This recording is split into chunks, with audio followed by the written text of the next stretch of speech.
they think presenting two sides of an issue is a good thing, right? Because these things have more than one side. But the truth is they oftentimes have multiple sides, right? And so presenting two sides, and particularly taking the hottest conflict and the most contentious voices and pitting them against each other, just presents information to people in a way, if these are important issues to them, where they're really tuning into one side and tuning out the other side.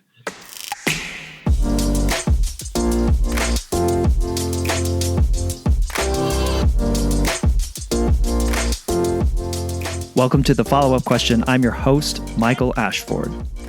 Come with me on a journey as I explore what it means to find common ground at a time when it feels increasingly harder to do so, to listen more than we speak so that we can understand that our differences don't have to divide us. My aim with this show is to bring you perspectives and ways of looking at issues or topics that perhaps you haven't considered before, so that you can then take that new knowledge and apply it to your ability to empathize with the people around you. I'm a former journalist who believes everyone has a story to tell, and it's only when we ask questions and listen that we truly reveal what connects us as humans. Our dreams, our desires, our experiences, our ideas, and who we truly are.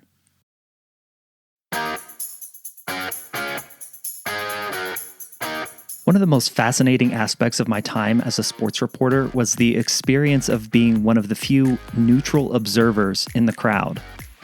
Just about everyone around you has a vested interest in one side or the other coming out on top, and to witness how people perceive what they're watching is a mini masterclass in bias.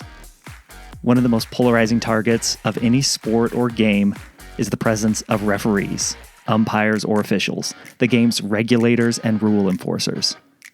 While the officials have the final say on when and how the rules of the game are enforced, everyone in the stadium, in the arena, or on the course, or watching on TV has an opinion too. And when there is a perception of the other side getting the benefit of the calls, watch out, it gets nasty. But let's take it further. Let's say there's a football game going on, and after a play is over, one player jumps up after a particularly hard tackle and shoves the guy who just made the play. A legal play, but not one that was appreciated. And what does the other guy do? He retaliates. He shoves back. I was just doing my job. Why do you got to come after me like that? The official throws the penalty flag, but not on the player who shoved first. He didn't see that. No, the player who retaliated gets the personal foul penalty. Personal foul, 69, offense. He was giving them the business. The fans go nuts. The other guy started it. The referee made a decision based on the information he had, but the players wrongfully affected and the fans know there's more to the story. They want the nuance to be known. Okay, perhaps you're not a sports fan. Surely you can remember a time in school with your classmates or at home with your siblings where an argument broke out and perhaps someone, not saying it was you, took a swipe. Just a little smack to the shoulder or shove to the back to let out those pent-up frustrations. And then what? The retaliation happened. You, or your brother perhaps, swiped back. The teacher or one of your parents sees the clapback, and you are the one sent to your room with no ice cream after dinner. Or maybe you were the instigator, and you know you just got away with it, you sly dog, you. Nuance. We want more of it when we know we can benefit more from it. And we're willing to overlook it when simplicity provides us the benefit of the doubt. My guest this week, Peter Coleman, is a professor of psychology and education at Columbia University, where among other things, he directs the Difficult Conversations Lab. He's written several books on the topic of conflict, and his latest work is the focus of our conversation this week here on the show. Peter's new book is called The Way Out: How to Overcome Toxic Polarization. We all feel it. We are extremely polarized on an immense number of issues and topics. And as Peter explains, so much of it is because we as humans have this uncanny ability to simplify things down, to remove the nuance, to create arguments that are heavily slanted in our favor. As Peter writes, There is something liberating, almost comforting, about living in a world of clear good and evil. No messy gray areas, no confusion, and no need to compromise. Just a sturdy sense of certainty of a place to take a stand. We are good and they are evil, and that is that. Our purpose is therefore simple. Stand and fight in solidarity and resist them at every turn. In reading the book, the question that kept coming up in the back of my mind is, and I'd love your thoughts on this, why do we want nuance when it's our issue, when the issue and the problem is personal and these bigger issues, these bigger societal issues, we're apt to push nuance away? So I think to some degree what you're describing is, again, it's a psychological phenomenon that is similar to what we call the fundamental attribution error. So in psychology, when somebody else does something stupid, we oftentimes think, well, they're idiots, right? It's like it's part of their character. It really is information about them. When we do something stupid, what we know is the context, right? We're like aware of the fact that I was tired, or I was late, or I was distracted, or, I couldn't find my socks or whatever, right? So we always have much more information about ourselves and our circumstances. And so when we, make errors or do things incorrectly or wrong, or make fools of ourselves, we're aware of the context. So we're much more inclined, particularly with people that we don't know well, to see something that they do and assign, blame to them as individuals, their character, their morality or lack thereof. Whereas we have much more information about us, and so we're much more inclined to contextualize the things we do or don't do or say.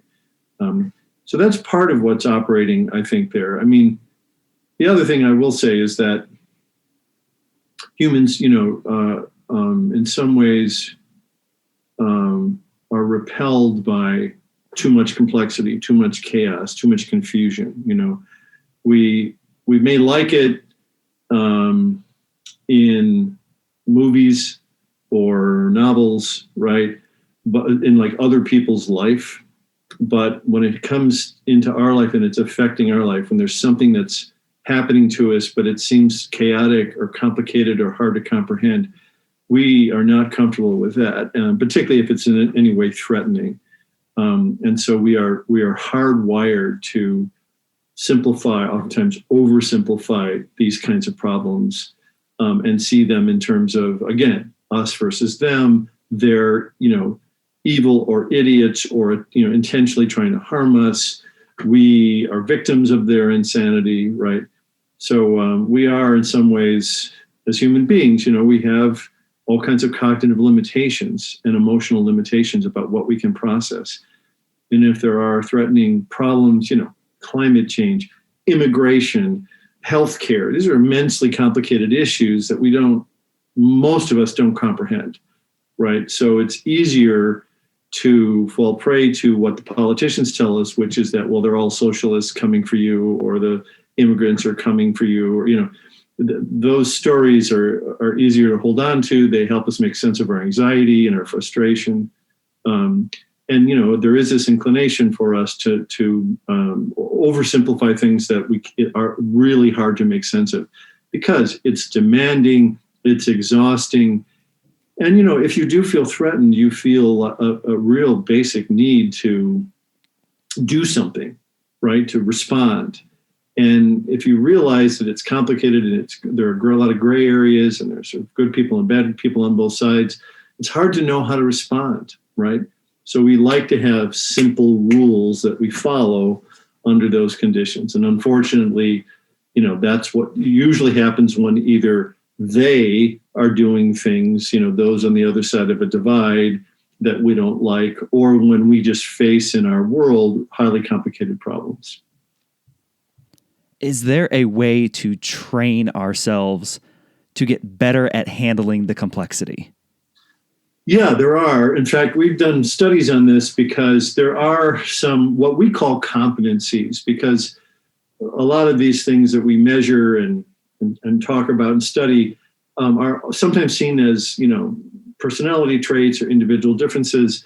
But I like to see them as competencies because they are things that we can get better at doing. So one of them is what they call integrative complexity or cognitive complexity. And that is, it's a kind of a basic, these are individual differences where when people are presented with problems, do they respond to those problems by either quickly oversimplifying it and saying, well, this is right and this is wrong, or this is the way to go. Or if it's a complex problem, do we take a look at it and say, well, there are different aspects to this problem. And it depends on, like pro-life, pro-choice is presented as this dichotomous thing. But the truth is, it's a constellation of complicated dilemmas that human beings face that have medical implications and economic implications and moral and religious and family. There's a lot in there. And so when we're presented with, pro-life, pro-choice, do we say, well, it's obvious, it's a sin, or it's obvious, it's a right of women, to choose? Do we oversimplify, or do we think about this as a complicated problem that has these different components, understand those components, and then put them together in ways in order to make our own informed decisions, right? So are we more reactive or more systematic in how we think about those things?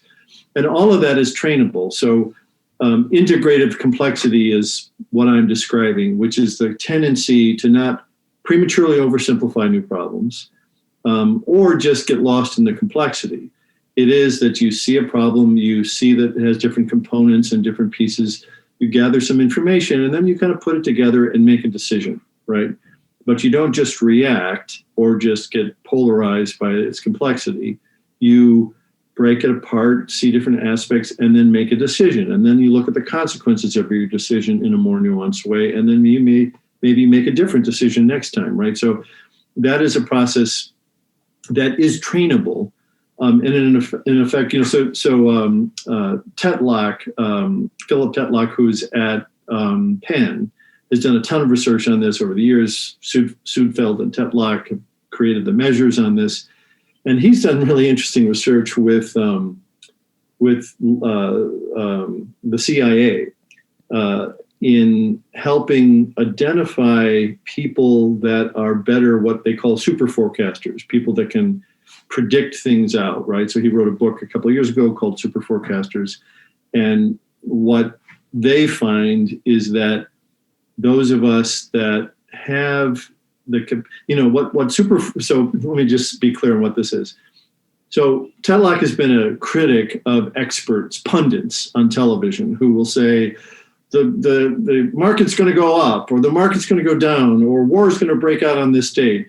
And what he actually did is he went and he looked at all, a large swath of predictions that were made by pundits, and found that usually they're wrong more than chance.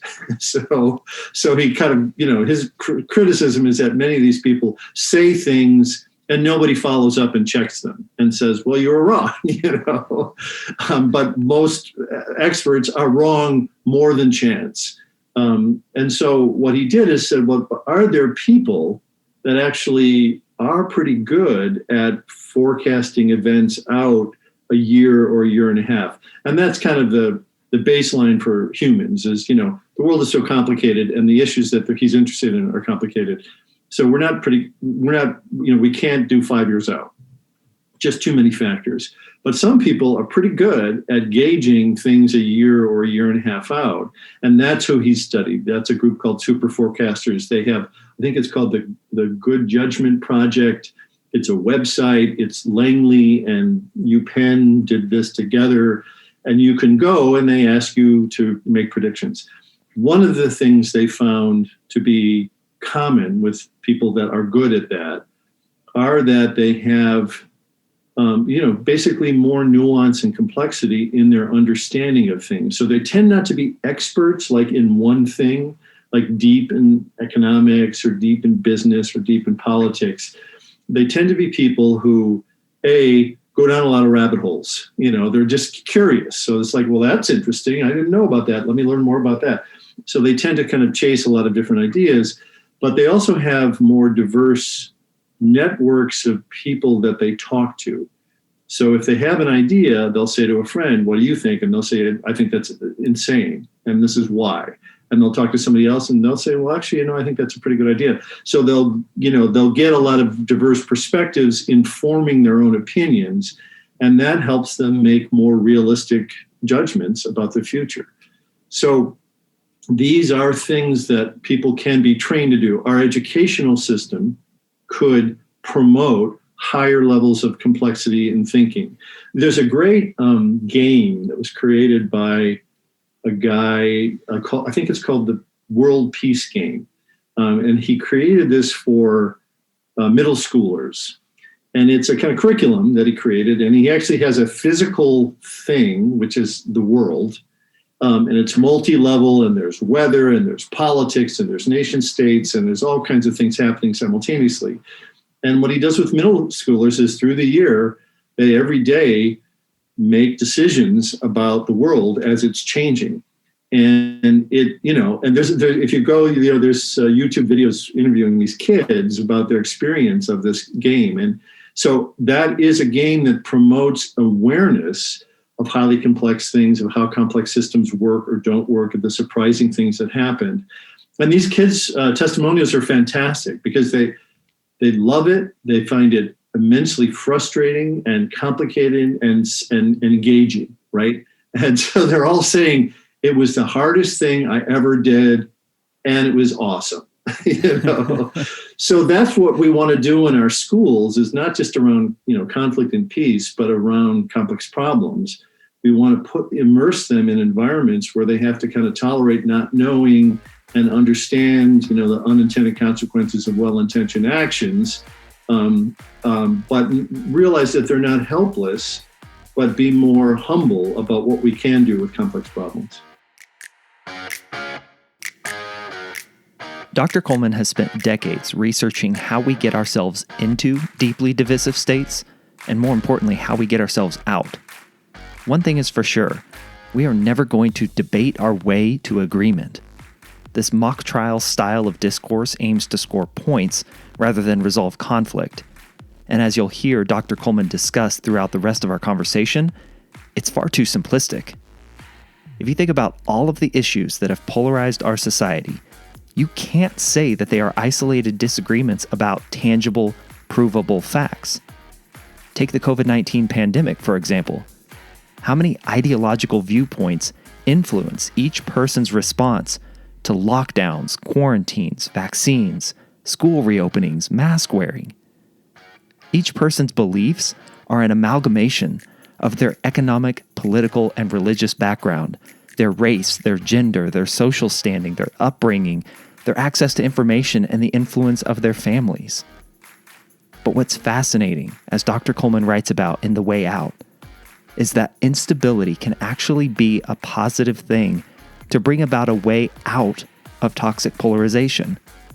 So long as we see the opportunities that exist to process and move through our emotions more constructively. You write about in the book how so much of our educational system, like you were just talking about, and so much of how we present conflict is pro versus con, and that actually, while it's maybe well-intentioned to try and spur up dialogue, which I also want to talk about our misrepresentation of dialogue, that it actually pushes us to be further polarized. Can you explain how that actually is? Yeah. So again, with things that don't matter to us, like cholesterol, if they're not highly important to us, then having different perspectives and even just two perspectives on an issue is fine, is useful. But when issues are important to us, if they're about religion versus secularism, or again, so pro-life, pro-choice, or gun control, whatever these things are, if they're more entwined with our passions and our ideologies, then if we're presented with information that is pro and con, we only pay attention to half the equation. We really don't, it doesn't feel good to process the other information, so we really ignore it. and we really attend to the information that is consistent with how we feel and what we believe. And so we're really, and so again, in journalism, oftentimes what happens, and again, this happens in courts of law, it happens with politicians, but it happens in journalism all the time. They think presenting two sides of an issue is a good thing, right? Because these things have more than one side. But the truth is they oftentimes have multiple sides, right? And so presenting two sides, and particularly taking the hottest conflict and the most contentious voices and pitting them against each other, just presents information to people in a way, if these are important issues to them, where they're really tuning into one side and tuning out the other side. And so those actions of journalism contribute to our polarization, even though they think they're doing a service by presenting two sides. My colleague Amanda Ripley, who's a journalist, has written quite a bit around this. She wrote an important piece for journalists called Complicating the Narrative. And it is about journalists and their reporting and how they, basically contribute to polarization. And part of it is, look, there's an attention economy. You want to post a piece in the Washington Post that people read and click on. And how do you do that? You get a conflict that's heated. You get two sides. You show the division between them. You make it as provocative as possible. And that's what sells on the internet, right? That business model is part of what's driving our polarization. So what she is sort of suggesting to journalists is that they take a hard look at how they do reporting and how they present stories on complex things. And are there ways to do that reintroduce nuance, not making it boring and too complicated, but at least nuanced enough that you don't split off people in their processing of that information. Peter, how do we begin to be okay with changing our mind and taking, from what I'm familiar with super forecasters, and certainly the science community does this as well, as new information comes in, they update not only their prediction, the super forecasters do, but they update their confidence score, if I'm correct, in their prediction.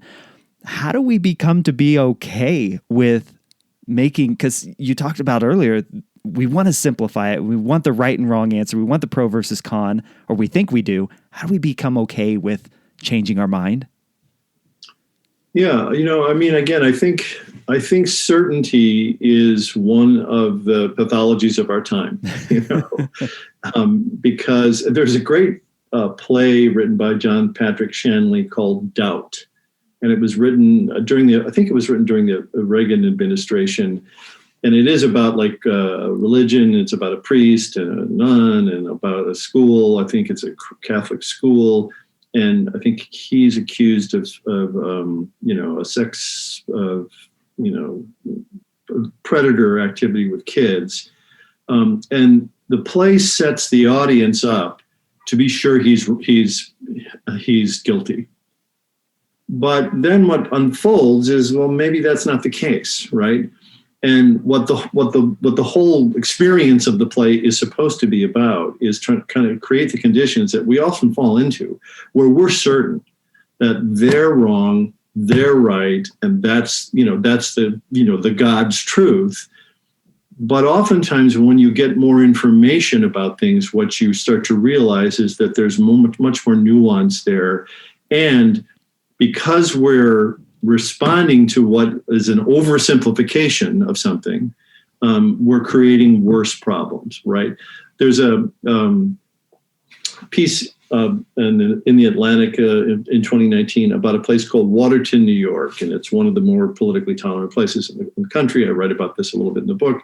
And one of the things that they do there, they have more mixed partisan marriages and opportunities for mixed partisan, sports teams and things like that. But there's this Monday breakfast that was run by a reverend who would cook breakfast every Monday and invite a bunch of guys, and they'd come and talk politics. And they were, across the political spectrum. And what he said is, the good thing about our breakfast is, first of all, he said the food is good. I make it, which is important. Yes. But he also says, we meet again and again, and we talk about an issue long enough until we all realize what it is that we don't know, or what it is that we don't understand. Because again, if you take any of these issues that divides our country, they're usually really complicated. And the more you let down your passions, let down your need to win an argument, right, and score points, and the more you open up in what I would call a dialogue process, the more we come to terms with how messy these problems are, and that they're, even the better solutions. I have a colleague who used to be a chief of staff under the Obama administration, and she said, chiefs of staffs are the people that get the worst problems, the most wicked problems, where your job is to find the least worst solution, because they're all bad solutions, and consequential. And so when we start to come to terms with that reality, that a lot of the dilemmas we face in modern society have consequences, whatever solutions we come up with, the less certainty we have about our side and our opinions, and the more humility we have, and therefore the more adaptive we have to become in our decision-making processes, because we know even the least worst solutions are going to have consequences, and we're going to need to pivot and respond to those. Can we have conflict overwhelm? Like, can conflict be so overwhelming? Can we have so many different conflicts at the same time, like we're experiencing right now? Racial and societal injustice, a pandemic, a traumatic election season here in the U.S. Just, you can go down through gun control. You can go down through so many of these issues. Can it be overwhelming to the point where it stalemates us out? Absolutely. It can be paralyzing. I mean, that's, to some degree what you're describing is Israel-Palestine. I mean, the irony around Israel-Palestine, the conflicts in Israel-Palestine, is that we oftentimes think of it as a conflict, right? But if you ever go to Israel-Palestine, what you realize is there are multiple divisions across multiple lines. So let me tell a quick story. So I was in the West Bank driving out of Bethlehem, and a colleague of mine pointed out the fact that on the left side of the road, there was, for a couple of miles, settlements, Palestinian settlements. And these are refugee camps, basically. And these are in some ways protest movements, because the Palestinians claim that they were thrown out of their land. They're not going to resettle in a place. So they have these refugee camps. And in many ways, they oftentimes refuse aid and refuse, upgrades in plumbing, because it's a protest space, right? They believe that it's not legitimate to live like this. And that's important to them. Across the street on the right was a new Palestinian municipality, a new community that is supported by the government, that does have new plumbing and playgrounds and things like that, where some people just got tired of the protest of being a refugee and decided to create a better life for their family. But oftentimes, these are members of the same families on one side of the street who are living in protest and oftentimes, in terrible conditions. And across the street, and so there's tremendous tensions between them, right? Because one side sold out, gave in to the oppressor, gave up on the fight. That's one division in Israel-Palestine, which has multiple slices of conflicts like that. And so when we see what's happening even today in Jerusalem and in Gaza, what can oftentimes happen is that these things align in ways where these different divisions suddenly become, highly correlated, and they lead to big problems, or they can be so complicated that we become overwhelmed, stalemate, can't really come up with any solution that is sufficiently addressing enough of the divisions and grievances that we don't really know what to do. right? And it's interesting because in conflicts, either is pathological. If what's happening in the U.S., for example, politically, is that you're starting to see a collapse of different identities. So racial, religious, political identities, even socioeconomic status are starting to align so that basically, reds and blues differ fundamentally in their levels of education, in where they live, and all these things, right? So you see what are oftentimes a different set of identities collapsing into too much order and too much correlation, which makes the conflict between the reds and the blues really difficult, because it's not just about one thing. It's cultural, it's religious, it's all of these things, right? That's hard. But the opposite is true too. If you have such a cacophony of divisions in a society like Israel-Palestine, then any kind of solution has consequences for other divisions and other problems. And so it is overwhelming. It is chaos, right, in some degree.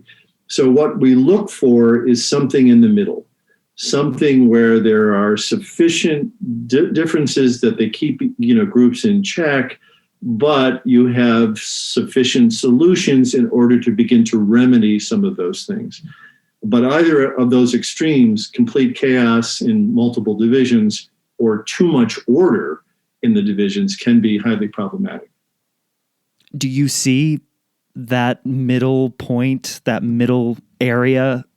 Do you see that right now? Does that exist for us? In the U.S.? Yeah. Well, it has existed for us. There were decades which, the U.S. was less politically polarized than today. But those were also times of extraordinary oppression and racism against certain groups, right? So there have been times when the heat was down politically between certainly the major political parties, but there were other problems there. Again, as I've written, this in some ways is a very opportune time because of the instability and the tumult around racial injustice, around inequality, and around things like voter suppression and, some of the political differences that are happening. Because there's so much instability and angst around those things, it might be a time where serious groups take this on seriously and really start to make sufficient reforms, or not sufficient, substantive reforms that move us forward in terms of being more inclusive, more equal, more respectful of difference. So it can be a promising time. We have seen that happen in the past.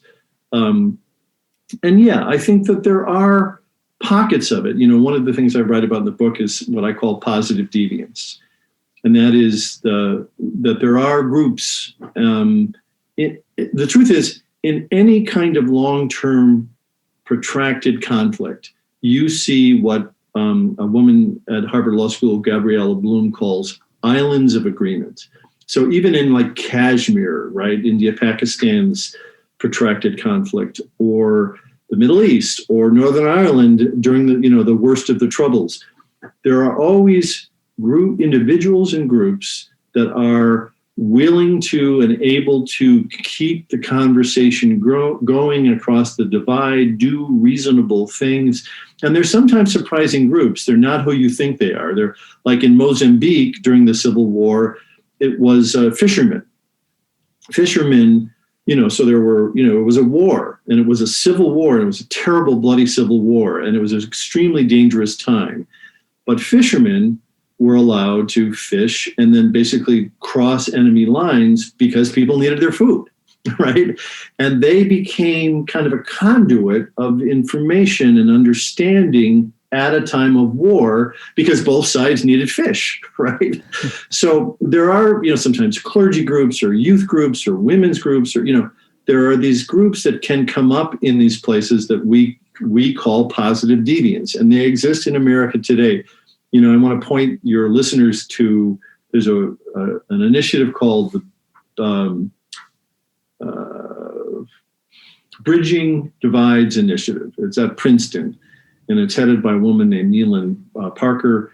And what they have done is are in the process of identifying most of what they call the bridge building organizations in the country. And they have mapped, like physically mapped on a US map, at this point, I think something like 7,000 groups or organizations and counting. And what they're trying to identify is that there are these existing groups that exist in communities that are bringing people either across racial divisions or across political divisions or other divisions together.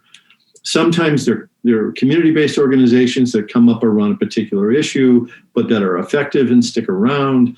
Sometimes they're intentional groups that work in like journalism or work in the internet or work on, in specific kind of sector spaces to bring people across ideological differences together to solve problems. So there's a lot of that work happening.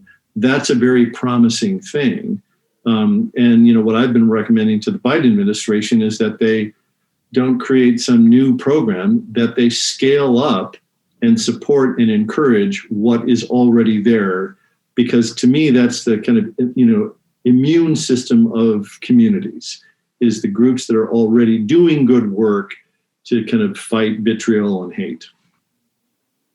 There's a cynical view of a lot of what you just talked about, that is, never let a good disaster or a good tragedy go to waste. And I think it's often framed in a political sense. You brought up, scoring points earlier, that we so often attack these problems looking to score points or trying to win the argument. And it falls into this debate, this pro versus con debate, good versus evil debate. How is that different from actual dialogue, and what do we not understand about dialogue versus debate? Yeah, so that's a good question. I mean, I do think that there are, first of all, let me just say, there are oftentimes opportunities that present themselves that can unify a community, a family, a community, a nation, that can be weaponized, right? And they can be used politically for leverage. And I think COVID is a good example of that, right? Mm-hmm. COVID should have been what we call disaster diplomacy, like these disastrous events that, where people say, all right, this is a priority. Let's stop the vitriol. Let's come together and fight this common enemy. It didn't happen here, at least soon enough, because it was immediately weaponized. And to some degree by both sides, to a large degree more by one side than the other, but nevertheless weaponized in a way that it didn't unite us. But the issue around dialogue and debate is a really interesting one because, and so I tell a story in the book about going to a meeting that was held in Midtown Manhattan, and it was on polarized discourse in the media. And the convener of it wrote on a whiteboard, what kind of dialogue should we be having on the internet to promote a healthy virtual society? And this was a group of kind of big shots from Google and Jigsaw and Facebook. And in fact, one of the founders of Facebook was there. And so I asked the question, well, what do you mean by dialogue? And there was, of course, silence. And then I said, because most people mean debate, right? Dialogue is that you say something and I contradict you. And then, we get into a debate about that issue because we're trained in debate in high school. We see it in our political process. We see it in Law and Order, right? It's always debate. It's always these two sides trying to win the game of an argument and score points. And that's a very specific kind of communication process that is about winning an argument and weaponizing information from the other side in order to score points and win, right? That's an oversimplification of debate, but that's pretty much the essence of it.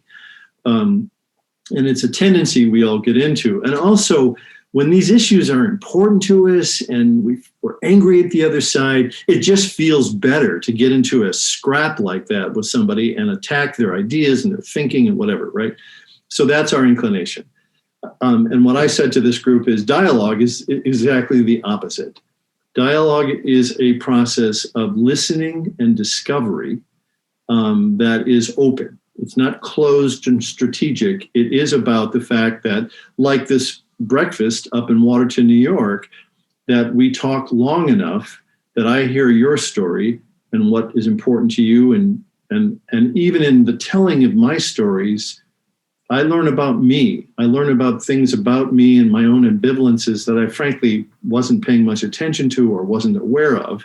And I learn about the issue. So it isn't, it's an opening process. It's more similar to what you see in like AA meetings where people share their stories, or Quaker meetings where people sort of just, share their thoughts. These are opening processes that are the opposite of debate, right? So I make this point that in peace building, what we mean by dialogue is very specific. And the group sort of responded by saying, oh, well, if that's dialogue, then there's no major platform on the internet that offers that, because it's all about competition, social comparison, confrontation, provocation. That's the currency in the major platforms that is mostly addictive.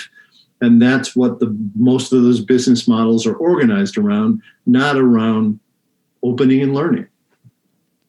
Does it make sense then in that context that, as you write in the book, some of the things that work best to start a dialogue are food and walking and, you call it locomotion, and the example of the Reverend in Watertown, New York. Does that make sense then, getting off of these algorithmic driven echo chambers in a lot of ways and actually face to face with the people that we may disagree with? Absolutely. And for different reasons. I mean, so cooking a meal together is, again, it's a form of care and nurturing. And it is it can be a very nurturing, positive experience. Now, if you're using that as a weapon in order to convince the other side that you're a good person, that becomes problematic. I have an issue with, in politics, they have this thing called canvassing. And the Democrats have been using this more and more. And canvassing is kind of a process of basically trying to promote your candidate by spending more time with people on the other side, listening to them, building rapport with them. But in some ways, it's weaponizing dialogue in order to change their mind and show them that Trump is an idiot and their candidate is better, right? I have a problem with that because I think it diminishes the authentic value of things like cooking together, walking together, building homes for the poor together. There's all kinds of evidence that those kinds of activities are bonding activities, and they help people synchronize and start to feel compassion and empathy for each other. And so those are tremendous things to do. But if we do them in service of convincing the other of something, it's hard not to be cynical about those and ultimately be frustrated that you got suckered into a meal only so that they could sandbag you and try to sell you insurance. I think we've all probably been in situations where we've felt exactly that way. Yeah, and think about what a backfire that is. If your, again, objective is to build rapport with people and connect and understand, then weaponizing that in order to change their mind does a tremendous disservice. Peter, where do we start? Because you write in the book, like, understand your intentions, check yourself from your own assumptions. You may need a hard reset in a lot of these instances. You talk about like where, and it can become to think about how we start to drive through and get through polarization. Yeah. It can be very overwhelming. I found myself being overwhelmed at times, and then having to set the book aside and then come back to it. How do we start? Right. So, I mean, again, the good news is when you face complicated problems like our current trajectory of, political polarization, that is a 50-year plus trajectory of escalating division, there are, usually there are not simple solutions to it. And that can be the good news too, because the truth is there are many things that are pulling us apart, but that provides us many opportunities to actually start to turn the heat down, find ways to do that. What the book is organized around, to some degree, is really around 5 ideas. And the 5 ideas are from evidence-based science about the conditions under which patterns like this can be changed, right? So what I try to do in the book is, through telling these 5 ideas about reset, bolster and break, complicate, move, and adapt, that here's the science behind it that suggests that this is an important idea. And here's a series of ways you could do that in your life, beginning with you, but moving into your relationships and the media you listen to and how you travel. And, so these ideas kind of scale up, right? The book culminates in a set of what I call new rules. And this is trying to take, the story that the book tells about the science and say, here's some simple adjustments you can make in your life, right? And that's is an attempt to gift the reader with some simple adjustments that, if they are, the book is dedicated to what I call currently it's 93%. I think at the time I wrote it, it was 86% of Americans that are just fed up and exhausted. They hate the status quo. They hate the vitriol. They hate the dysfunction. They're sick of this one screaming and that one screaming. Joe Scarborough's, on his high horse, and this one's on, they're just tired of it and they want something else. And so this is saying to them, well, these are things you can do in your life. And, so the first one I say is that if you just recognize that there is a way out, right? If you recognize that people do change, and this is, again, there is a basic assumption. This is research by Aaron Halperin and Carol Dweck and others, and they've studied this in the Middle East. If an Israeli believes that this situation is never going to change, Palestinians are never going to change, Israelis are never going to change, the conflict is going to, it's been here for 100 years, it's going to be here for another whatever. If that's your basic assumption, then guess what? Whatever you do is going to contribute to it never changing, because you either disengage, or when you do engage, it's all fight, right? And that just escalates things. But if you believe or have some sense that there actually are those people on the other side and in your own camp that do change, that do sort of say, okay, let's try a different way, I think it's possible to make that adjustment. If you actually observe those people, then it opens you up to thinking, all right, so maybe I can make an adjustment. So, one of the examples I like to give is there's this committee in Congress, which people unfortunately don't know much about. It's called something like the Committee for Modernization of Congress. It's founded a couple of years ago, and there are co-chairs. One of them is the Democrat co-chair is Derek Kilmer, is his name. He's from Washington. I had a conversation with him, a really interesting guy. And their objective is to try to make Congress more functional again. And it's a bipartisan group, and they come together and work together, and they try to take on a lot of the pathologies that trap Congress in this stalemate, and introduce bills and reforms to make a difference. And the two Congress people that work on it are one Republican, one Democrat. It's equally numbers Republicans and Democrats. The way they share decision-making and power is different from many of the other committees.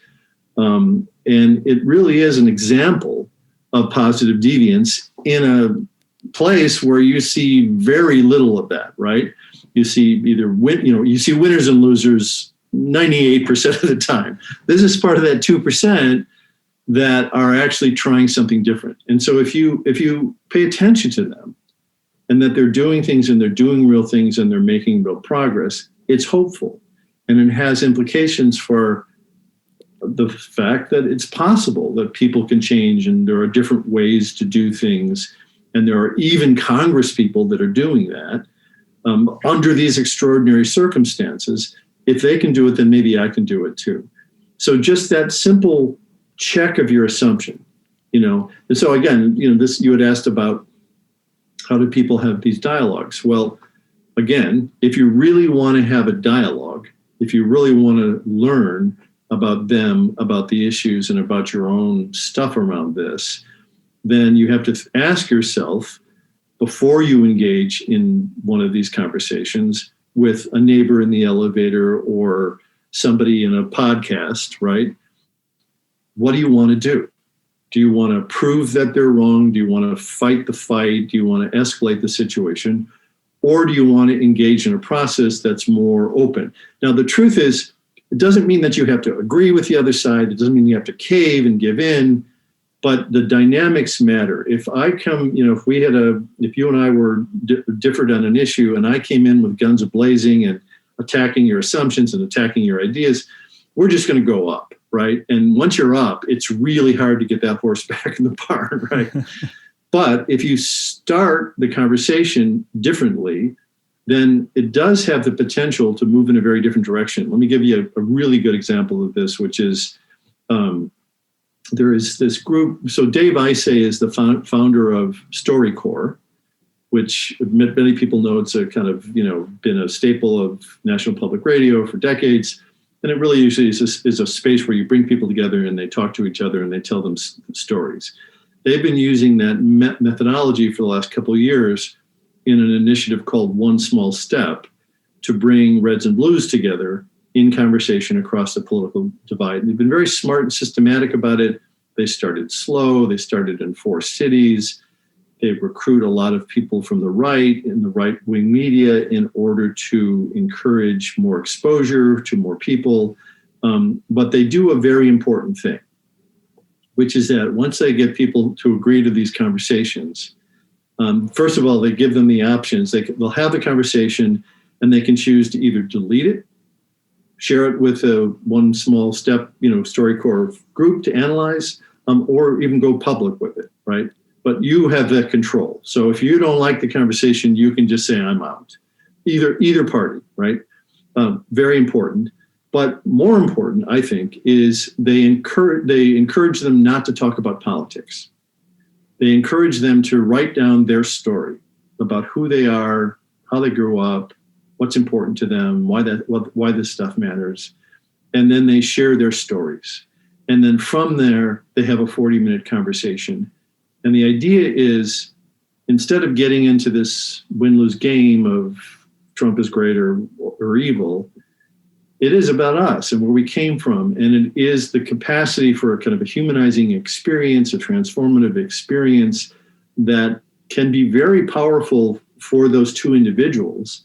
And then if you share snippets of those things that are particularly moving with the public through media, then just hearing somebody on the left and the right say, well, I never thought of it that way, or I feel, this is why I feel so, impassioned about this issue.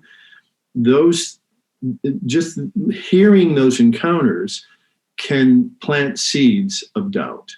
And that gets back to my other premise that if we have oversimplified us and them into good and evil, having those seeds of doubt, those just moments, can be very powerful things. They may not show effects right away, but they do introduce questions into people's minds that can work over time to basically open them up to very different experiences of the other.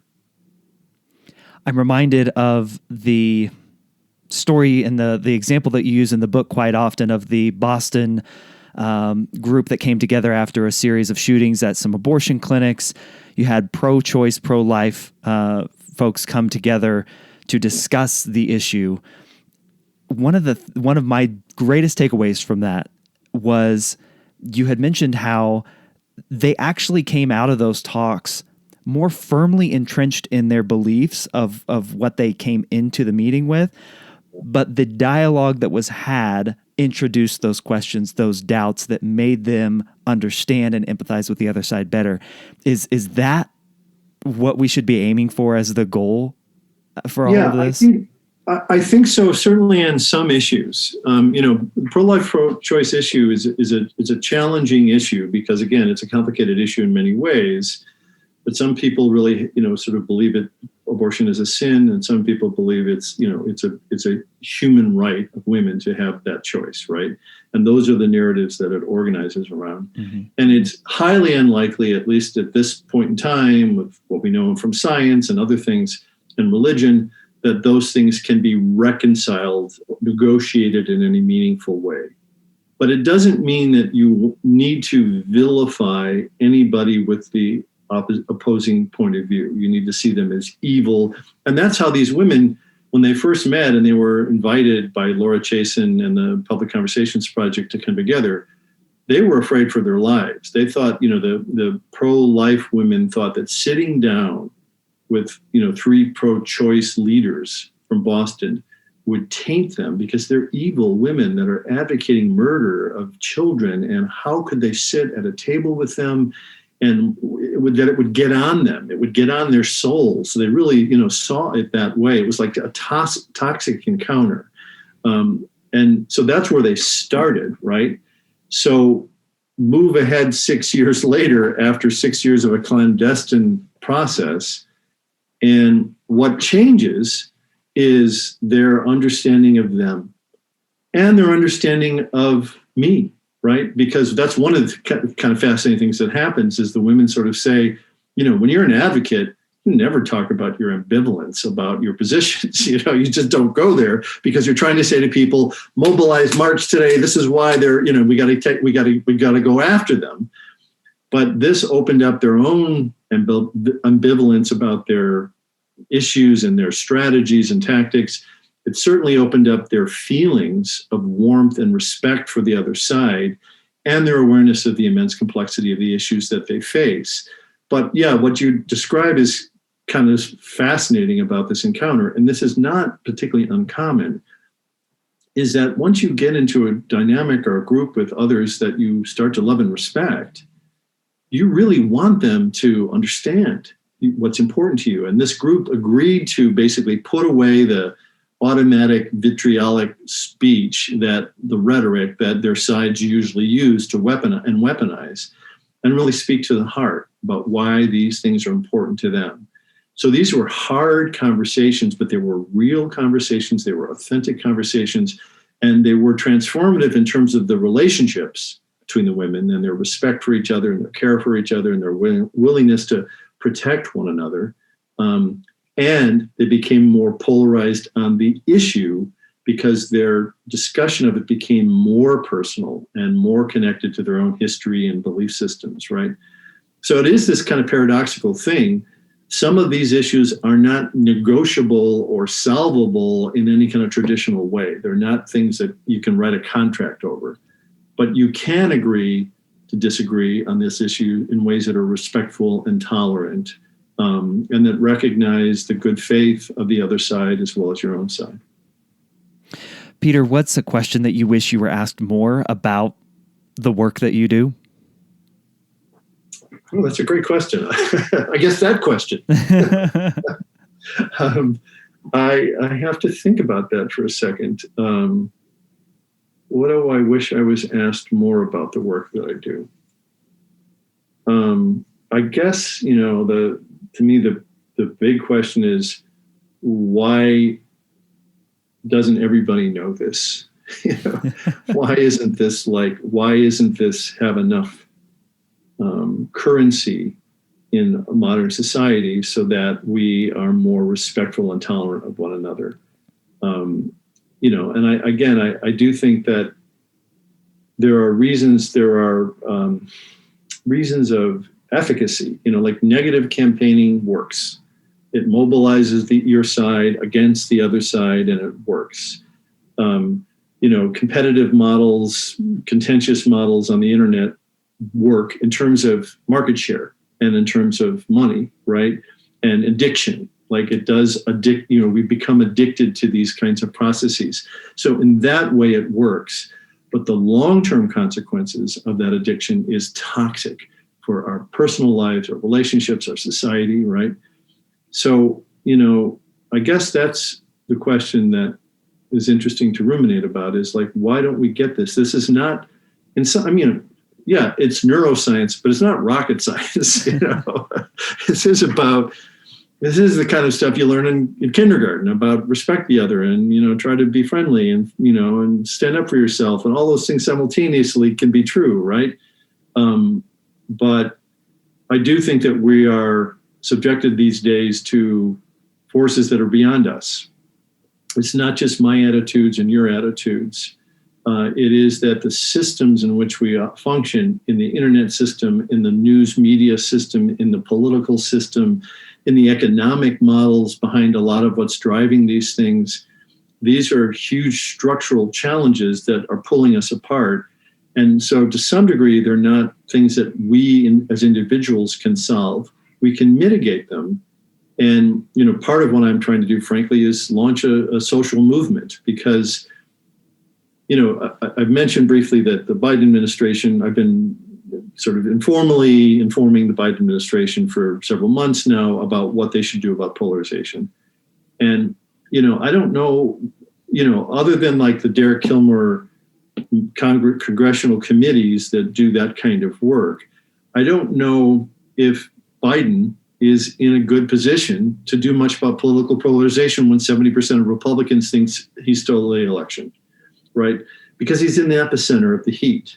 So he represents the problem in some ways. So I think what they can do is very constrained. But what I do think that humans can do, the rest of us, right, citizens, is that we can realize that we have some power in this. One of the things that happens during times of political polarization, and you see this on the internet, on social media, is that I saw a statistic that said, if this is true, 80% of the content on Twitter is put out by 2% of the members, which means that there's, the extremes are controlling the discourse. They're more active, they're focused, they're spending 24/7 on this stuff. They're, pumping so much energy and information, and they're controlling our understanding and the story. And what happens is the middle gets disengaged, disillusioned, frustrated, and they back out. What we're trying to do is mobilize the middle, is grow people that do have a sense of doubt, do have a sense of frustration, are probably more reasonable in their kind of sense of the problems and them and us. We're trying to actively mobilize them by saying, we need to re-engage, take the democracy back. And this is how you can do it in your life and in your community. And if you want to scale it up and, think about how nations do this, right? So that was a long way of responding to your question, which was a great question about what question should you ask. I love it. And I think that's a wonderful place to leave this conversation, even though I wish we could go on for another hour because I have so many other questions. But the movement that you want to start, I think the book is a great way to get that conversation going. I greatly enjoyed it. How can people connect with you, connect with your work? I know you run the Difficult Conversations Lab at Columbia. How can people connect with you? Yeah, great. Thank you. So a couple of ways. So one is, I am on Twitter, which I've only been on for a couple of years, but I've been, boning up on it and sharing as much information. And so it is, I think it's Peter. I'll link it up. I follow you. I'll link it up. Okay, that sounds good. Thank you. And there's a website for the book that has a lot of the media around the book. And there's a series of events that are coming up. There is, I'm doing a thing for Search for Common Ground, which is like a book club. And I'm doing something for the World Humanitarian Forum next. It's like a panel next week. I did something last week for the Boston Library. So there's a lot of these events, panels, book talks, conversations that are coming up. And many of those are listed on the website as well. Wonderful. So go to the book website. There's a lot of information there. I will link that up as well, along with your Twitter. Peter, thank you so much for this. Like I said, I love the book. I think everybody does need to read it so that it does become our currency. Thank you so much for the work that you do and for sharing on the show today. Oh, yeah. Thanks for inviting me. I appreciate it. Just amazing work and an incredibly important book from Peter Coleman there. The book is The Way Out: How to Overcome Toxic Polarization. My copy is highlighted and marked through in so many different places, and I know if you read it, yours will be the same, if that's what you're into. If you're a highlighter or an underliner, some of us like to keep our books nice and clean and tidy, and then some of us like to mark them up so that we can always come back to the key points. But however you do it, please read the book and check out Peter's work. So many thanks to Peter for sharing his story on the show today. Please do me and Dr. Coleman a huge favor. Share this episode with someone you know who might also find some value in listening to this conversation. Share this episode with your network and help spread the good word about the importance of asking more questions. And if you like the conversations with the amazing guests like Dr. Coleman that I have on each and every week, please subscribe to the show so that you never miss an episode. If you ever want to get in touch with me, you can always email me at michael@thefollowupquestion.com, or you can go to thefollowupquestion.com and reach out through the website. That's it for this week. I'll catch you on the next episode of The Follow-Up Question. And until then, keep asking questions.